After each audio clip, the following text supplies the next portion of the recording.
Dateline, the Middle East, news briefs, analysis, and commentary. This is Dr. Steve Carroll reporting. United Nations, New York.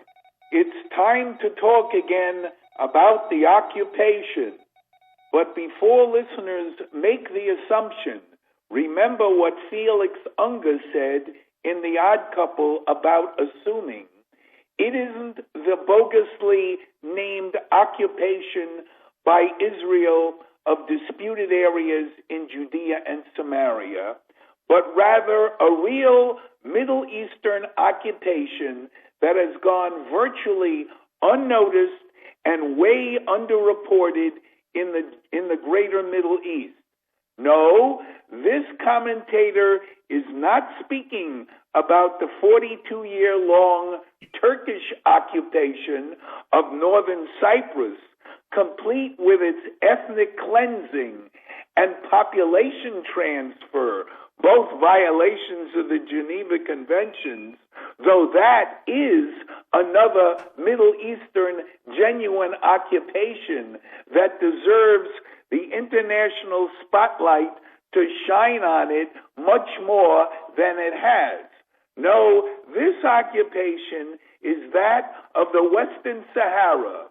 Tensions are boiling over in the Western Sahara, a region Morocco has occupied since 1976, and local Sahrawi groups warn that if the UN pulls out its troops from the region in a concession to the Moroccan government, war is likely to follow.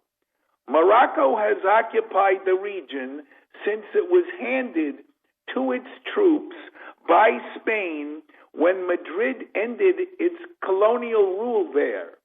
The Sahrawi Arab Democratic Republic holds a government in exile in Algeria, arguing for its rights to rule over the region. They declared independence in 1975. And the Algerian-backed Polisario Front has been fighting for independence in the disputed territory on and off since then. If the UN ends its peacekeeping mission in the vast and mineral-rich Western Sahara, that would be the shortest way to the resumption, quote, of war, warned the Polisario Front's UN representative Ahmed Buhari, as reported by Associated Press on March 18.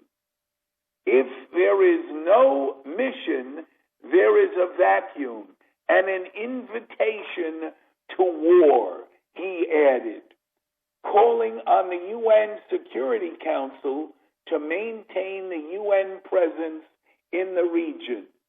Morocco on Thursday, March 17th, ordered the UN to evacuate its 84-man civilian international peacekeepers within 3 days from Western Sahara, and announced Morocco is canceling its $3 million in funding. That's a voluntary $3 million for the UN operation, which has a $53 million budget. Moroccan backlash, which included mass protests on Sunday, that's last Sunday, was sparked by UN Secretary General Ban Ki-moon's use of the dreaded term occupation in reference to describing that Western Sahara was under Moroccan occupation, which in this case is true. He made the comments while visiting Algerian refugee camps for Sahrawis, the native inhabitants of the Western Sahara. In response to Ban, Moroccan Foreign Minister Salah Eddine Mezouar said in a news conference last Thursday that, like all the countries in the world, we do do not accept injustice or insult when it comes or wherever it comes from. So in short, the Moroccans just disregard what the UN Secretary General says. The UN peacekeeping mission, which, by the way, is a whopping, I'm being facetious here, 241 military men patrolling an area as small as the state of Colorado. But then you might wonder, how small is Colorado? Well, it's 100,000 square miles, so it isn't small at all. They have an inadequate force there. Now they threw out the civilians. A ceasefire was brokered between Morocco and the Polisario Front in 1991. The Moroccans have promised since that time to hold a referendum of the people. What do you want? Do you want independence? Do you want association with Morocco?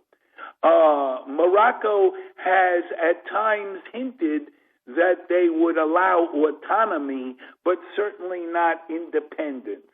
Morocco has somewhat vague historic claims to the territory. In response to Morocco's threats, the UN Security Council on Thursday held a meeting to hear from UN political chief Jeffrey Feldman about the development. Angola's ambassador to the UN, Ismail Gaspar Morides, who is currently the president of the Security Council, indicated that there are deep divisions in the Security Council. He said it was decided that the 15 members should talk to Morocco, quote, to make sure that the situation is stabilized. So once again, we have that great, very effective, again I'm being facetious here, UN action called talk. 1 minute. To be followed by more talk. UN diplomats revealed that there is a total lack of consensus on the Security Council, with France, Egypt, Senegal, Spain, and Japan all supporting Morocco. So the UN civilians are out.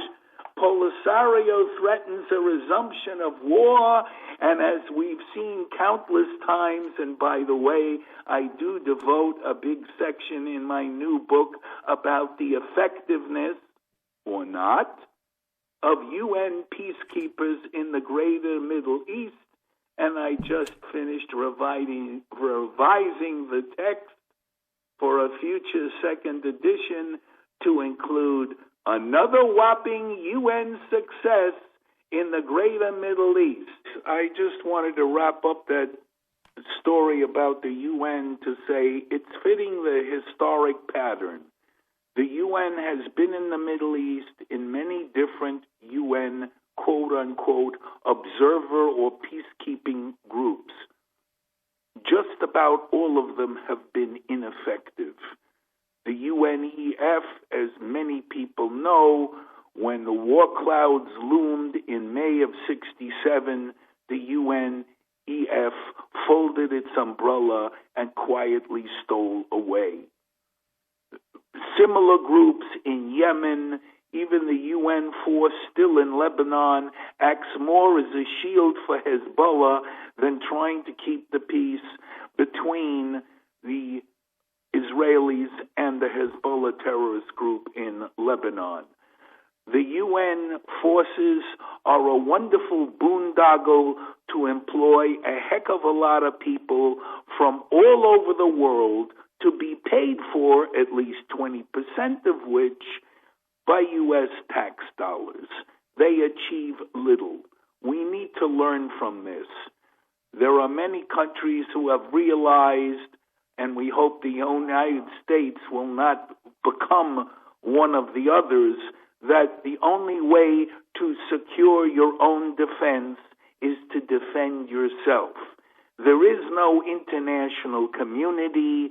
There is no international government. There is no international peace force. It only works when a major power uses its force, perhaps alone or perhaps with others, but that's when it works. The UN doesn't work, and Western Sahara is the most recent case of this.